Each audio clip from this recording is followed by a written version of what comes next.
हिंदी जीवनी साहित्य में कलम का सिपाही का स्थान निर्धारित कीजिए या कलम का सिपाही जीवनी की वस्तु और संवेदना का विश्लेषण कीजिए। तो आइए समझने का प्रयास करते हैं कि इस प्रश्न का उत्तर कैसे लिखा जा सकता है। कलम का सिपाही जीवनी के लेखक अमृत राय हैं।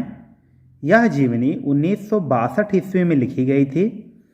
इस जीवनी में हिंदी कथा साहित्य के सम्राट प्रेमचंद का जीवन प्रस्तुत किया गया है और प्रेमचंद के जीवन को प्रस्तुत किया है स्वयं उनके पुत्र अमृत राय ने। इस प्रकार यह जीवनी एक पुत्र के द्वारा लिखी गई उसके पिता की जीवनी है। फलस्वरूप प्रेमचंद के सामाजिक और साहित्यिक जीवन के साथ साथ उनका निजी जीवन भी, उनका व्यक्तिगत जीवन भी पूरी प्रामाणिकता और संवेदनशीलता के साथ जीवनी में चित्रित हुआ है।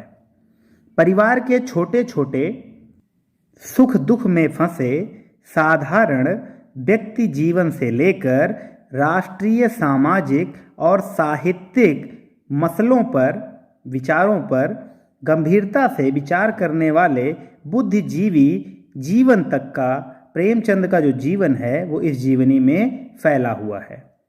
जीवनी के अध्ययन से प्रेमचंद का गृहस्थ जीवन और उनके अभावों का पता चलता है।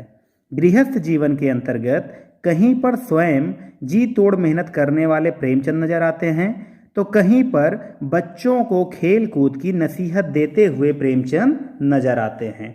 कहीं बीमार बेटी के स्वास्थ्य की चिंता में विचार मग्न प्रेमचंद नजर आते हैं, तो कहीं बुढ़ापे से लड़ते हुए प्रेमचंद नजर आते हैं। इसी प्रकार प्रेमचंद के व्यक्तिगत जीवन के अभावों और समस्याओं का परिचय भी जीवनी में प्रस्तुत किया गया है। जीवनी में एक स्थान पर प्रेमचंद अपने मित्र को पत्र लिखते हैं और उस पत्र में जिक्र आता है जिसमें वो लिखते हैं, मैं तो इधर बहुत परेशान रहा, बेटी के पुत्र हुआ और उसे बुखार ने पकड़ लिया, मरते मरते बची, मैं अकेला रह गया था, बीमार पड़ा, दांतों ने कष्ट दिया। इस प्रकार उनके जीवन के अभाव और उनकी समस्याओं का चित्रण हमें जीवनी में देखने को मिलता है। आगे चल करके प्रेमचंद के व्यक्तित्व में जो सामाजिक सरोकार निहित हैं उन पर भी जीवनी में प्रकाश डाला गया है। एक स्थान पर जीवनीकार ने लिखा भी है कि कोई भी बात हो, छोटी हो या बड़ी हो, अपनी हो पराई हो, जहाँ भी कोई अन्याय हो रहा हो, मुंशी जी जूझने के लिए तैयार हैं। इस प्रकार प्रेमचंद के व्यक्तित्व में निहित सामाजिक सरोकारों पर भी जीवनी में प्रकाश डाला गया है। इसके साथ साथ ही प्रेमचंद के जुझारू व्यक्तित्व का भी निरूपण जीवनी में देखने को मिलता है। प्रेमचंद आजीवन आर्थिक अभावों से जूझते रहे, किंतु उन्होंने कभी भी अपनी साहित्यिक लेखनी को मंद नहीं किया, लगातार लिखते रहे और समाज को जागरूक करने का, जगाने का प्रयास करते रहे। उनके युग की जितनी भी समस्याएं हैं वह सब उनकी कहानियों और उपन्यासों में देखने को मिलती हैं। इस प्रकार प्रेमचंद के व्यक्तित्व में निहित जुझारूपन का परिचय हमें इस जीवनी से मिलता है। इसके साथ साथ पारिवारिक प्रसंगों एवं मित्रों को लिखे गए पत्रों के माध्यम से प्रेमचंद के अंतः संघर्षों एवं मानसिक उथल पुथल, आशाओं निराशाओं का भी परिचय जीवंत रूप में जीवनी में देखने को मिलता है। इस प्रकार समग्र रूप से कहें, निष्कर्ष रूप में कहें तो इस जीवनी के अध्ययन से, इस जीवनी को पढ़ने से कोई भी पाठक प्रेमचंद के जीवन और उनके व्यक्तित्व से बखूबी परिचित हो सकता है।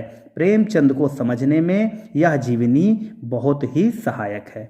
इस प्रकार यह कहा जा सकता है कि प्रेमचंद के जीवन पर लिखी गई जितनी भी जीवनियाँ हैं उनमें यह जीवनी अपना महत्वपूर्ण स्थान रखती है, क्योंकि यह प्रेमचंद को प्रेमचंद बनाने का कार्य करती है कि आखिर ऐसा क्या था उस व्यक्ति में जो इतना ज़्यादा अभावों से घिरा रहने के बावजूद भी अपने सृजनात्मक लेखन के द्वारा समय और समाज को जागरूक करने का निरंतर प्रयास करता रहा। तो कलम का सिपाही जीवनी प्रेमचंद को समझने, जानने, पहचानने की दृष्टि से बहुत ही महत्वपूर्ण और सार्थक जीवनी है। बहुत बहुत धन्यवाद।